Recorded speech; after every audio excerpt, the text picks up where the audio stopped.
আমি আজকে সকাল থেকে প্রত্যেকটা ভোট কেন্দ্রে ভিজিট করতে বেরিয়েছিলাম। তো সবই ঠিকঠাক আছে ক্যান্ডিডেট হিসাবে বিচ্ছন্ননগর কলসির ক্যান্ডিডেট হিসাবে। তো যখন কোয়াইফাং তুরুমাতে যে আমার 26-এর 35 নং ভোট কেন্দ্রে ভিজিট করতে গিয়েছিল, তখন আমি সব কিছু ঠিকঠাক ছিল। তখন ভিতরে ঢুকে বেরিয়ে আসার পথে আইপিএফটির সেই শুক্লাচরণের বাহিনীর রাধা ত্রিপুরার নেতৃত্বে তিপ্রামথার লোকদের নিয়ে উনি আমাকে পিছন দিয়ে আঘাত করে, পিঠে, হাতে এবং মাথার মধ্যে আঘাত করে। আইপিএফটি এবং তিপ্রামথা মিলে তাদের, আমার মনে হচ্ছে তাদের আগেই প্রস্তুতি ছিল যে আমি যদি ওই এলাকার গিয়ে ঢুকি তাহলে ওরা আমার উপর অ্যাটাক করবে। ওরা বলেছিল আমরা বিজেপি নাকি বাঙালি পার্টি, আর ওরা নাকি এডিসির মেইন মালিক হয়েছে নাকি তারা, যার কারণে আঞ্চলিক পার্টি ছাড়া এডিসিতে জায়গা হবে না। তো রাধা, তো আমি যতটুকু জানি, জুলাইবাড়ির যারা লিডার আছে তারাও সবাই জানে যে রাধা ত্রিপুরা আইপিএফটির নেতা ছিল ওই এলাকার।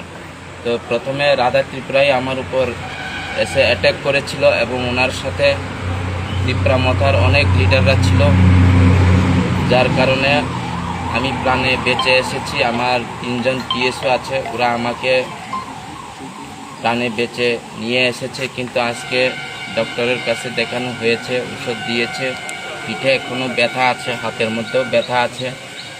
যে আচমকা করে ওরা আমার উপর আক্রমণ করেছিল এবং আসার পথে রাস্তার মধ্যেও আমার গাড়ির মধ্যে ওরা অ্যাটাক করেছিল, ইট পালকেট ছুঁড়েছিল।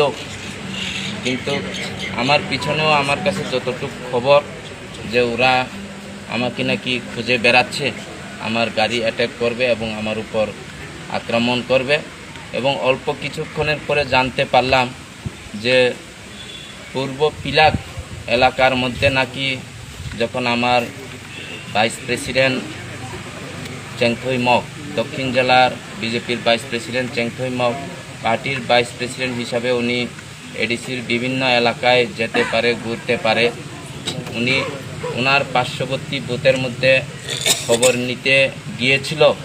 তো খবর নিতে গিয়েছিল তখন জানতে পারলাম যে, এবং এখন দেখেছি যে তাদের উপর আক্রমণ হয়েছে, খুব যথাযথ আক্রমণ হয়েছে। সেটার মধ্যে নাকি আইপিএফটির ক্যান্ডিডেট জিতিরাম ত্রিপুরা নাকি তিপ্রামথার লোকদেরকে লেলিয়ে দিয়ে তিপ্রামথার মাধ্যমে ওদেরকে আক্রমণ করিয়েছে। আপনারা দেখছেন এই যে কী অবস্থা আছেন। তো আমি যতটুকু বুঝি, তিপ্রামথা তাদের 17 তারিখের ওদের মাটি শেষ হয়ে যাবে।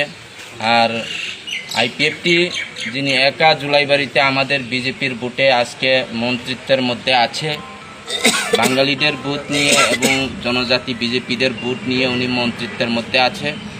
উনি মনে করছেন সম্ভবত 17 তারিখের পরে ওনারও মন্ত্রিত্ব যেতে পারে, যার জন্য আমার মনে হচ্ছে যে ওনারও ভিতরে ভিতরে হাত থাকতে পারে।